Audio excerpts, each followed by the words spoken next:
शाम जो 3 पहिरीं जो टाइम हो। आऊं पंहिंजे कमरे में कलम ऐं कापी सां गॾु सोचनि जे समुंड में गरक थियल हुअसि। लफ़्ज़नि जे जंग ज़हन में का तख़लीक़ ठाहिण लाइ हलंदी रही। सिज ककरनि सां लिक लिकोटियूं खेॾी रहियो हो। अचानक मुंहिंजे अकड़ियुनि ते हथु रखी चयाईं, सुञाणे वञ। चयमि, चरी, जे तूं आवाज़ न बि ॾीं हा त बि तोखे सुञाणे वठां हा, छो त तूं मुंहिंजे रूह में समायल आहीं। ख़ैर ॿुधाए कीअं अचणु थियो? हू वेठी ऐं मुंहिंजो कंधु पंहिंजे गोॾे ते रखी पंहिंजे ज़ुल्फ़नि खे छुड़वाग छॾे ॾिनो हुअईं। कुझु देरि ख़ामोश रही ऐं मूं ख़ामोशी टोड़ींदे पुछियो त मुर्क, अॼु ज़्यादा रोमांस कोन पई लॻी? हू वरी बि ख़ामोश रही। कुझु लम्हनि जी ख़ामोशी खां पोइ हिकु ॻोढ़ो मुंहिंजे गिलनि ते किरियो ऐं पोइ हुन जे नेणनि जा ककर भरिजी वॾो फुड़े मींहं जीअं वसण लॻा हुआ। सुॾकंदे इहो आवाज़ मस कढियईं त मुख़्तियार, मुंहिंजी शादीअ जी तारीख़ पकी थी वई आहे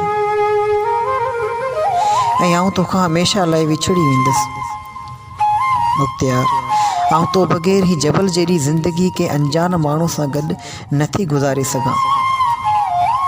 मुख़्तियार, आऊं मरी वेंदुसि।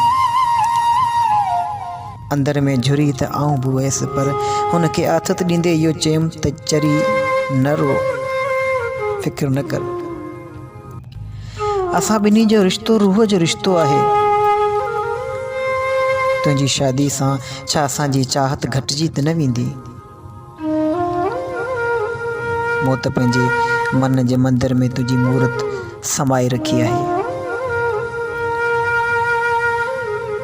ऐं पोइ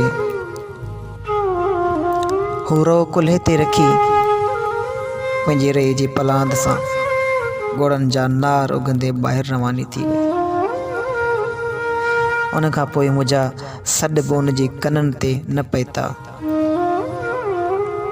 हुन जे वेंदे आऊं बि ॾाढो तड़पण लॻो हुउसि। मुंहिंजो पूरो वजूद सकरात जी सख़्ती महसूसु करे रहियो हो। समूरी दुनिया मूले रेगिस्तान बणिजी वई।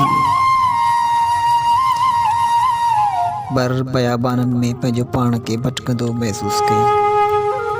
को अहिड़ो साथी न हो जंहिंसां सूर सलियां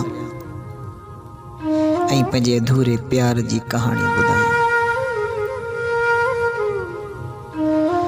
सोचनि जे सैलाब में ॿुॾंदे तरंदे न ॼाण कंहिं वक़्तु मुंहिंजे ॻोड़नि जे सैलाब मुंहिंजे गिलनि खे तर करे छॾियो हो ऐं कापी पंहिंजी सीने ते रखी हज़ारे हसरतनि जा लाशा अखियुनि में समाए नियणनि जा दर बंदि करे छॾिया।